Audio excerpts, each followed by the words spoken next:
사도행전의 오순절에 성령이 임했던 그 120문도의 삶의 모습들을 보면 그들이 하나님께서 원하시는 그런 삶을 살았기 때문에 성경에 그들의 흔적을 기록으로 남겼을 겁니다. 그들이 성령 충만을 받은 상태에 있는데도 불구하고 하나님 보시기에 하나님이 원치 않는 삶을 살았다면 성경에 그들의 기록이 남아있지 않았을 겁니다. 저와 여러분을 예수 믿고 구원받게 하셨을 때는 하나님의 그런 기대하심이 있거든요. 저희 교회가 이제 지난 한 주간 동안 하나님께서 우리 교회를 왜 세웠는지 부르심의 뜻을 향하여, 그래서 하나님이 두란노교회라고 왜 이름하셨고 두란노교회를 세우신 목적이 뭔지를 우리가 살펴보는 시간을 가졌습니다. 그 말씀을 계속 준비할 때 제 머릿속에 계속 맴도는 글이 하나 있었습니다. 아마 읽어보신 분들도 계실 거고 막 관심이 없는 분들은 뭔 소리인지 모르는 분도 계실 겁니다.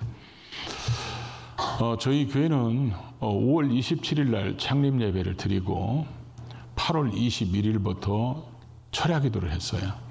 저하고 집사람하고 둘이 철야 기도를 시작하고, 그러다 보니까 한 사람 두 사람 모이기 시작해서 이제 예배의 형태를 갖추면서 우리 교회가 365일 철야 기도를 시작하게 됐습니다. 그래서 그 철야 기도를 저녁 9시에 모여서 30분 찬양, 1시간 설교, 30분 안수기도, 또 개인기도, 그리고 그때는 안수기도도 정말 제가 지혜로운 건지 멍청한지는 모르겠어요. 몇 명 안 되니까 안수기도 다 하고 오면 또 했어요. 그래서 몇 번씩 안수기도를 했습니다. 그래가지고 제가 서재에 올라가면 보통 12시 반 이 정도 된 그런 기도회를 18년 동안 하루도 안 빼놓고 했습니다. 근데 그때 개척하고 나서 얼마 안 됐을 때 뭐 사람들이 많이 모이지도 않았을 때 한 20명이나 모였나? 그랬을 때 그 기억나는 밤이 있었어요. 그날 말씀도 전하고 기도하고 막 그럴 때 이 성령께서 뭐 고구번을 쓰면 성령께서 다 뒤집어 놨습니다. 그러다 보니까 눈물 콧물 흘리면서 사람들이 막 가슴을 치면서 회개하고 그 은혜 주심에 감격해서 막 하나님 앞에 눈물 흘리며 찬양 드리고 이런 뜨거운 밤이었어요.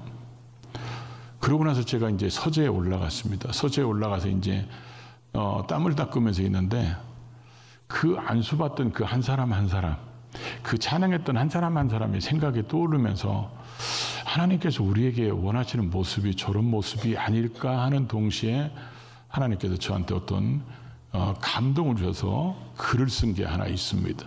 그 글을 한번 볼까요?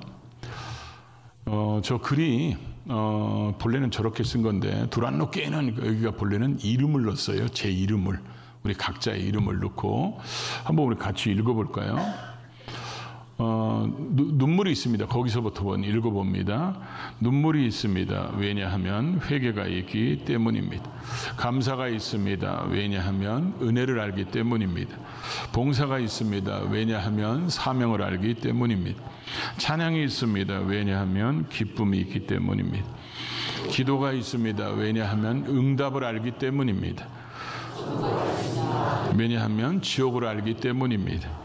선교가 있습니다. 왜냐하면 명령을 알기 때문입니다.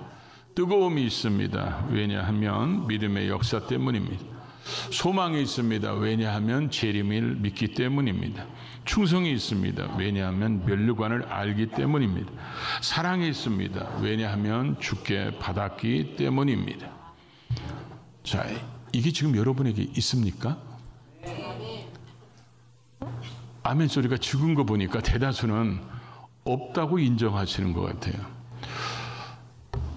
그때 저희 교회가 아마 상상을 한번 해보십시오. 화면을 계속 주님 재림하실 때까지 띄워놓으려고 그러는 거예요.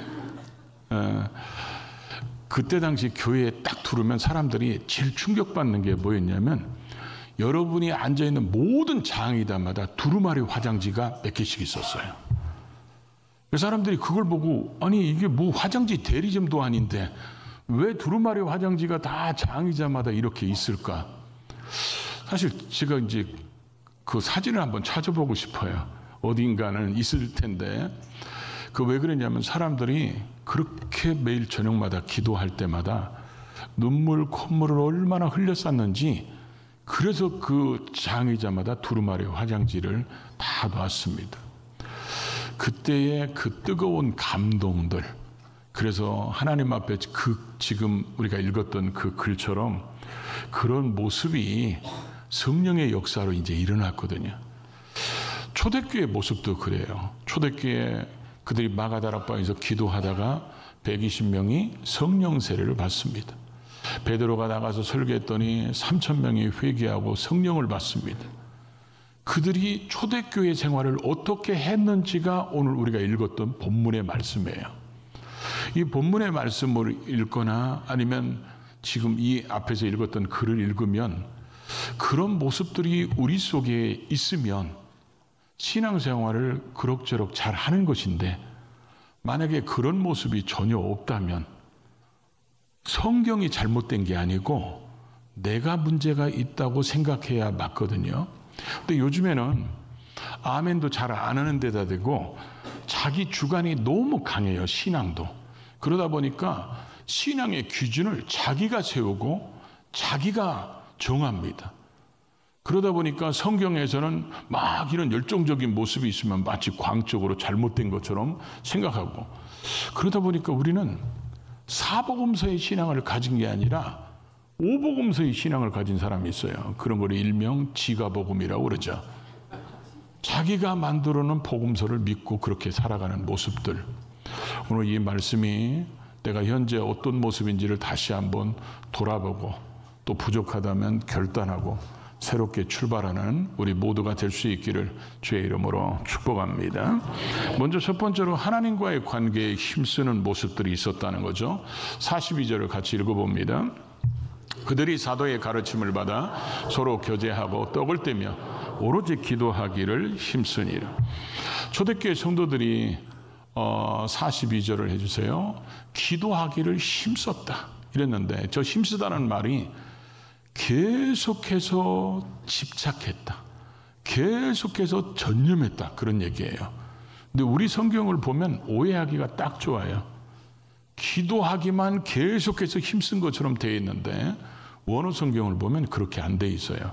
원어 성경을 보면 저 4가지 단어가 명사로 되어 있고, 그래서 저들이 이렇게 읽으면 되죠. 사도의 가르침 받기를 계속해서 힘쓰고, 서로 교제하기를 계속해서 힘쓰고, 떡을 떼기를 계속해서 힘쓰고, 오로지 기도하기를 계속해서 힘썼다, 그런 얘기예요. 여러분 모두에게 다 있는 거죠? 아니, 조용하잖아요. 그럼 이게 조용하다는 것은 뭔가 문제가 있다는 것이죠. 사도의 가르침을 받아. 초대교회가 120명이 성령 받고 베드로가 설교하니까 3,000명이 회개함으로 성령 받아서 갑자기 초대교회가 3,120명이 됩니다. 숫자로 얘기하면.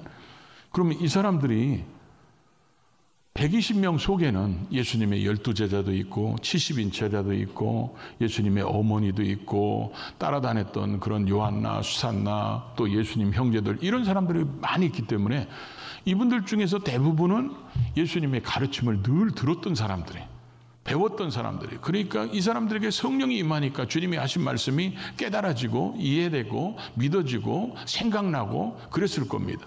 근데 지금 3,000명의 사람들은 전혀 그런 사람들이 아닙니다. 어쩌면 기적 한 번씩은 봤을지는 몰라도 예수님의 제자들처럼 훈련된 사람이 아니었어요. 그러다 보니까 이 사람들을 가르쳐야 되는 거예요. 그래서 저 사도의 가르침을, 저 원어를 보면 사도들의 가르침을 이렇게 돼 있어요. 그러니까 사도들이 다 나서서 가르쳤다는 거예요. 왜냐하면 3,000명을 하는 건데 모아놓고 가르치기가 어려우니까 뿔뿔이 나눠서 가르쳤겠죠. 그러다 보니까 어쩌면 12사도 70인 그런 제자들 다 나서가지고 성경을 가르치기 시작했는데 그 가르침은 원어를 보면 하나였다는 거예요. 단수로 되어 있어요. 왜냐하면 그 가르침은 누가 어떤 사도가 가르치든지 누가 가르치든지 간에 그들의 가르침은 뭐예요? 구속사였다는 거예요. 구약에 예언된 메시아가 누구인가? 그분이 예수 그리스도고 그분이 우리를 위해서 죽으시고 우리를 위해서 부활하심으로 우리에게 주신 복음을 믿음으로 우리는 구원받을 수 있다. 누가 가르치든지 가르치면 똑같다는 거예요. 이때는 뭐 교파가 있었습니까? 교단이 있었습니까? 지금 뭐 교단이 만들어진 데도 교파가 만들어진 데 500년밖에 안 됐어요. 이 당시에는 그런 게 없었다는 거죠. 그래서 오직 이들은 복음을 가르치기에 힘썼다는 거죠. 근데 우리가 저기에 관심을 둬야 되는 이유가 뭐냐면 사도행전 2장 1절부터 4절에 있다 보면 그들은 기도하다가 성령 세례를 받았어요. 그래서 성령이 충만했어요. 방언도 하고 예언도 했던 사람들입니다. 그리고 저들에게 가르침을 받기에 힘쓰는 사람들도 너희가 회개하면 성령을 선물로 받으리라 했던 그 성령 받은 사람들입니다. 근데 이들에게 사도들도 가르치기에 힘쓰고 이들도 배우기에 힘썼다는 거예요. 이게 뭘 얘기합니까? 많은 사람들이 성령 체험하면 우리가 예수 믿고 구원받아서 하나님을 아버지라고 부른다는 이 자체는 정말 신비로운 거잖아요. 어떻게 우리가 하나님의 자녀가 되고 하나님을 아버지라고 부릅니까? 그래서 우리는 그 신비한 맛을 보고 살아가는 신앙인들입니다. 그런데 하나님이 원하지 않는 게 있어요. 그게 뭐냐면 신비주의자가 되는 건 원치 않는다는 거예요. 예수님께서 은혜와 진리가 충만하다고 그랬어요. 은혜와 진리의 양날개가 잘 살아있는 신앙인이 돼야 됩니다. 기도를 1시간 했으면 말씀도 1시간을 읽어야 되는 거예요. 그래서 은사가 충만하면 말씀도 충만해야 됩니다. 이런 것들이 균형을 이루어야 되는데 잘못하면 신비주의에 빠지면 한쪽으로만 치우쳐버려요. 그럼 비행기 날개가 한쪽이 고장나면 어떻게 돼요? 추락하기가 쉽잖아요. 그래서 신앙이 병들어 버리는 거예요. 신앙이 문제가 되고 이단이 되고 잘못됐다고 얘기하는 그런 모습들이 바로 제대로 가르침을 받지 않기 때문에 그렇다는 거예요. 그 성령 받은 사람들이 성령 받은 사람들에게 가르치는데 힘썼다. 이렇게 지금 성경은 말씀하고 있다는 거죠. 그 다음에 또 하나는 뭘 얘기합니까? 서로 교제했다는 거죠.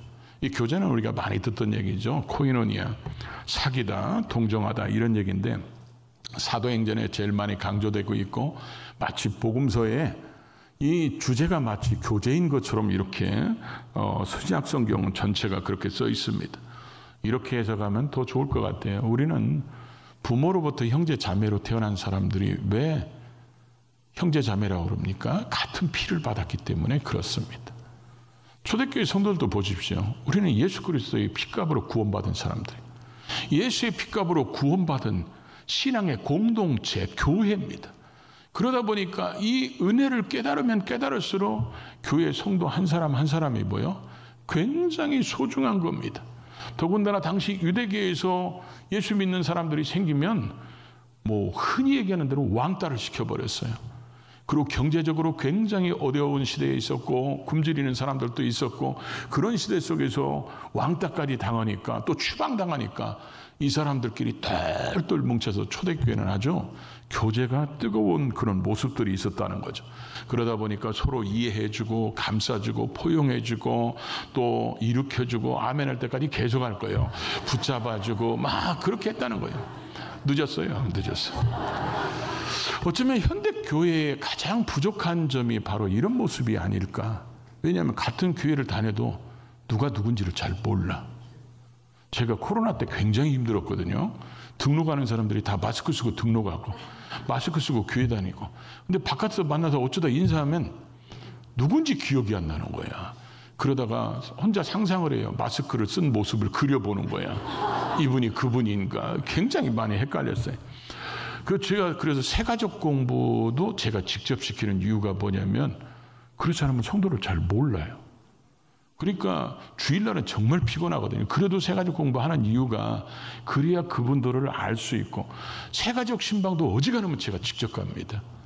왜냐하면 그래야 그분들과 깊은 대화를 나눌 수 있지. 그렇지 않으면 여러분들은 강단에서 설교하는 나를 보지만 나는 여러분에 대해서 얼굴만 알지 잘 모를 수 있잖아요. 그러다 보니까 이건 하나님 앞에서 깊은 교제가 안 되는 거야. 그래서 제가 이제 최선을 다해서 그렇게 하고 있는데 성도끼리 모른다면 그것도 문제가 있는 거죠. 그러니까 초대교회는 이렇게 성도들이 많다 보니까 그들 속에 이런 깊은 교제가 있으니까 서로가 알아가고 서로를 위로해주고 격려해주고 일으켜주는 그런 코이노니아가 아주 활성화된 교회였는데 현대교회가 이게 조금 문제가 심각하다는 거죠. 그러고 나서 그들은 떡을 떼며 그랬습니다. 이 떡을 떼다는 말은 성만찬을 의미하는 말일 겁니다. 그 성만찬은 당시 굶주리는 사람들이 많이 있었어요. 이 사람들에게는 예수 그리스도의 죽으심과 또 살찌고 피 흘리심을 기억하면서 성만찬 드리고 또 그걸 먹음으로 자기들의 배고픔도 해결하는, 아마 모일 때마다 이 떡을 떼는 것이 그들에게는 정말 감격스러운 그런 모습이었을 겁니다. 근데 모일 때마다 그들은 성만찬을 했어요. 근데 우리는 요즘에 우리 교회는 한 달에 한 번씩 하는데 보통 교회들 1년에 2번밖에 안 하고 그런 게 많잖아요. 초대교회는 모일 때마다 했습니다. 이게 성경적이죠. 그래서 이런 떡을 떼는 그런 모습들이 있었고, 또 기도에 이들이 오로지 기도에 힘썼다는 거예요. 왜 그러냐? 주님이 그렇게 자기들에게 기도하라고 그랬을 때, 그렇잖아요. 겟세마네 동산에서 그렇게 기도할 때 땀방울이 핏방울 되도록 주님은 기도하면서 내가 곤란하니까, 내가 죽게 생겼으니까 너희들 기도해라. 이래도 다 자빠져졌잖아요. 그리고 결국 예수를 부인하고 나서 나중에 그들이 오순절에 성령 받고 나니까 왜 주님이 그렇게 기도하라고 하셨는지 그 의미를 깨닫게 되는 거야. 우리는 기도 없이는 하나님과 소통이 잘 되지 않는 상태에서는 우리가 이 세상에 핍박 많은 환난 많은 이 세상에서 그리스도의 복음을 들고 이겨나가는 게 쉽지 않다는 것을 깨달았기 때문에 이들은 사도행전이나 복음서에 또 이런 서신서에 흔적들을 보십시오. 얼마나 기도하는 모습들을 많이 남겼는지, 기도하는 걸 얼마나 강조하는지. 이들은 지금 하나님 앞에서 이 네 가지를 힘썼어요. 이 경건 생활의 공동체가, 그래서 기도하기에 힘쓰고 서로 교제하기에 힘쓰고, 그리고 이 사람들은 떡을 떼기에 힘쓰고, 그러고 나서 가르침 받기에 힘썼다는 거예요. 그럼 우리는 이렇게 물어보면 되죠. 지금 내 신앙에는 이런 게 있는가? 이런 게 없다면 우리는 다시 도전해야 된다는 거죠. 이게 성령 받은 사람들의 모습이라고 주님이 기록해놨기 때문에 그렇다는 것입니다. 두 번째는 성도 간의 관계 속에서 받은 은혜와 복이 흘러가는 모습들입니다. 오늘 44절부터 46절까지 같이 읽어볼까요? 믿는 사람이 다 함께 있어 모든 물건을 서로 통용하고 또 재산과 소유를 팔아 각 사람의 필요를 따라 나눠주며 날마다 마음을 같이하여 성전에 모이기를 힘쓰고 집에서 떡을 떼며 기쁨과 순전한 마음으로 음식을 먹고. 그러니까 하나님과의 소통이 잘 되고 영적인 교통이 공동체 안에 넘치니까 이 받은 사랑이, 받은 은혜가, 받은 감동이 흘러가기 시작했어요. 흘러가기 시작해가지고 사랑의 공동체를 만듭니다. 그들이 하나님 앞에서 힘쓰는 것들로 인하여 경건한 공동체가 됐다면 이제 그들이 은혜 받으니까 하나님 앞으로부터 받은 그 은혜가 사람들로 향하여 흘러가는 사랑의 공동체를 이루기 시작했어요. 그래서 이들이 오늘 말씀하자면 모든 물건을 서로 통용하고, 그러니까 유무상통이었다는 거죠. 있는 거 없는 거 서로 다 융통해서 쓰는 거예요. 아마 이 당시는 그래 더 심했을 겁니다. 왜냐하면 어떤 기구들, 어떤 농사 짓는 데나 뭐 하는데 이렇게 쓰는 그런 기구들을 다 가지고 있지 않기 때문에 아마 여기 나이 드신 분들은 그런 거 많이 경험하셨을 거예요. 시골에서 벼베기 한다 그러면 집이 낫이 막 수십 개씩 있는 게 아니기 때문에 한 10여 명이 와서 벼빈다 그러면 동네에서 낫을 빌려왔어요. 그러고 나서 벼 피고 다시 갈아서 낫을 갖다 주고. 이게 한국에도 몇십 년 전에 그랬습니다. 그러면 2000년 전에는 그런 일들이 있을 때 그런 게 정말 필요했을 거예요, 이 사람들한테. 그러니까 모든 물건을 서로 통용하고 재산과 소유를 팔아 각 사람의 필요를 따라서 나눠주고. 이 사도들이 시킨 게 아니잖아요.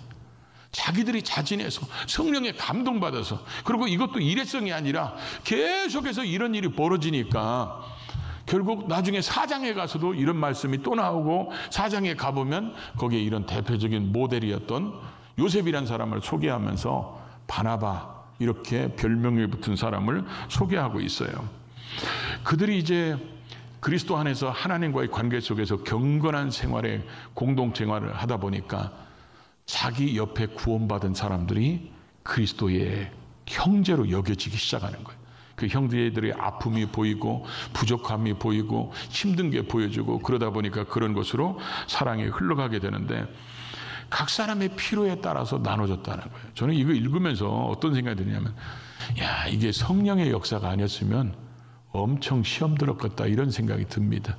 왜냐하면 받을 사람은 많은데 헌금하는 사람이 없어 봐요. 그러면 그것도 힘들 것이고, 또 받을 사람이 있는데 받을 사람의 각자의 필요가 다 다르잖아요. 어떤 사람은 자식이 5이고 어떤 사람은 1명이야. 그럼 누가 많이 가져가야 돼요? 자식이 많은 사람이 더 가져가야 될 겁니다. 그런데 자식 하나 있는 사람이 욕심 부리면 그것 때문에 상처받고 시험 들고 원망하고 비난하고 정말 쉽지 않았을 거예요. 나중에 우리가 6장에 가보면 6장 7장 넘어가면 왜 7집사를 뽑습니까? 이것 때문에 원망 분평이 나중에 생겨요. 헬라파 유대인들은 헬라파 사람들에게, 히브리파 사람들은 히브리파 사람들에게 더 주고 더 그 사람들에게 구제하려다 보니까 갈등이 생겨가지고 나중에 사도들이 우리가 하나님 앞에 말씀 전하고 기도하는 거 빼놓고 이거 하는 게 올바르지 않은 것 같다. 그래서 초대교회 일꾼들을 세우잖아요. 근데 사실 이런 것들은 성령의 역사가, 성령이 감동 주셔서 순종하고 감동 주시니까 필요에 따라서 가져가고 이런 놀라운 역사가 일어나야 되는데, 거기에 인간의 욕심이나 이런 것들이 개입하면 시험 들기가 딱 좋은, 그래서 교회가 시험거리가 그래서 많은 겁니다.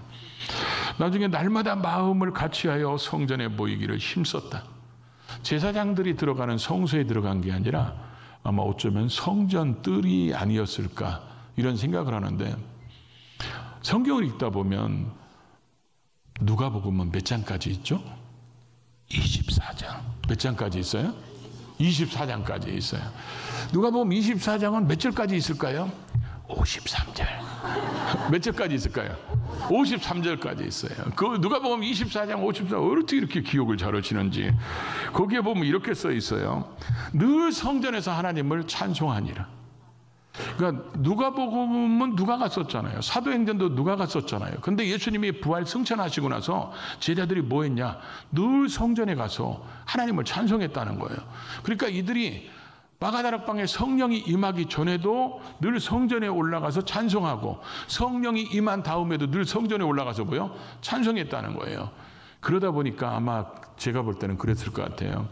성전의 한쪽에 믿는 사람들이 모이는, 예수 믿는 사람들이 모이는 모습이 있었을 거예요. 거기에 모이면 가서 기도하고 거기서 찬송하고, 그러다 보니까 늘 거기에 가기만 하면 모여서 예배드리고 기도하는 사람들, 찬송하는 사람들, 그러다 보니까 복음이 자연스럽게 사람들에게 흘러가는 그런 모습들이 있었을 겁니다. 그러다 보니까 이 사람들은 날마다 성전에서 모여서 그렇게 찬송하고 기도하고, 또 그 다음에 뭐라 했어요? 집에서 떡을 떼며 순전한 마음으로 음식을 먹고. 집에서 떡을 뗐다고 그랬는데, 이 집이라는 단어를 보면, 이 헬라의 원어에 보면 전치사가 하나 붙었어요. 방향을 제시하는. 그 의미가 뭐냐면 이번에는 이 집에서, 다음에는 저 집에서. 아마 제가 볼 때는 우리가 속회 예배, 구역 예배, 목장 예배, 셀 이런 것들의 가장 원초적인 모습이 여기일 것 같아요. 그래서 사람들이 각 가정마다 돌아다니면서, 우리 옛날에는 그런 말 했거든요.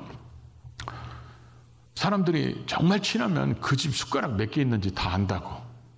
근데 지금은 이게 무슨 말인지 잘 모르는 사람 많이 있을 거예요. 저는 그게 제가 개척하고 나서 얼마 안 됐을 때 실제적으로 경험했거든요. 어떤 분이 새가족 신방을 하기로 했는데 전화가 왔어요. 새가족 신방을 몇 명이 오냐는 거예요. 그래서 글쎄요, 몇 명 가겠죠? 그랬더니 그렇게 얘기하시지 말고 정확하게 얘기해 달라는 거예요. 그래서 나는 뭐 선물을 준비하나 그랬어요. 그래가지고 아무래도 느낌이, 물어보는 느낌이 많이 오면 부담 느낄 것 같은 그런 느낌을 받아서 제가 그때 4명인가 5명인데, 그래서 5명 간다고 이렇게 얘기했던 것 같아요. 그랬더니 이분이 뭐라냐면, 우리가 커피잔이 5개밖에 없어요. 옛날에는 갑자기 손님 들어오면요, 숟가락이 모자라 가지고, 그래서 숟가락이 이 집이 지금 몇 개 있는지 그래서 파악하게 된 거예요. 그러다 보니까 각 가정에서 이렇게 예배를 드리다 보니까 그 가정의 필요가 뭔지, 아픔이 뭔지, 고통이 뭔지 이런 것을 깨닫게 되고 보게 되고, 그러다 보니까 돕게 되고, 그 필요에 따라서 도와주는 일이 벌어지게 됐다는 거죠. 저는 감리교 출신이라 어렸을 때 어머니가 아침부터 굉장히 부지런을 떠시면 눈치가 있죠. 제가 영역이 있으니까 어렸어도 오늘 목사님 신방 오세요? 그러면 아니라고 그래요. 그럼 목사님은 1년에 2번은 꼭 오시잖아요. 그럼 오늘 속회 예배 드려요? 그럼 그렇다는 거예요. 그러면 어린 저지만 그날 스케줄을 맞춥니다. 왜냐하면 속회 예배에 뭐 해야 되니까? 먹어야 되니까. 우리가 성경대로 살으면, 하나님이 말씀하시는 우리에 대한 기대값대로 우리가 살으면 분명히 우리를 통해서 하나님의 영광이 드러나고 우리는 칭찬받아야 되는데, 그렇게 못 산다면 그건 우리에게 하나님이 기대하시는 그런 모습이 없다는 얘기일 수 있거든요. 하나님은 우리가 척체하는 거 싫어하세요. 기도하는 체하고, 봉사하는 체하고, 능력 있는 척하고, 이런 위선적인 모습을 싫어하십니다. 겉으로 볼 때 가장 위대한 신앙인처럼 보인 게 누구예요? 예수님이 오셨을 때 제사장들, 서기관들, 바리새인들, 얼마나 모든 사람들이 볼 때는 기도 많이 하고 구제 많이 하고 그런 사람, 금식 많이 하고 이렇게 보였습니까? 그런데 예수님은 그런 사람들한테 화일스진저 이 독사의 자식들아, 그러면서 그 사람들을 안 썼어요. 위선자이기 때문에. 오늘 이런 모습이 없으면 우리도 위선자가 될 가망성이 많습니다. 종교인처럼 꾸미는 위선자가 될 가망성이 많다는 거예요. 정말 우리는 성령 받았습니까? 구원 받았습니까? 그런 그 모습이 있느냐는 거예요. 주님이 원하시는 그런 모습이 있기를 주의 이름으로 축복합니다.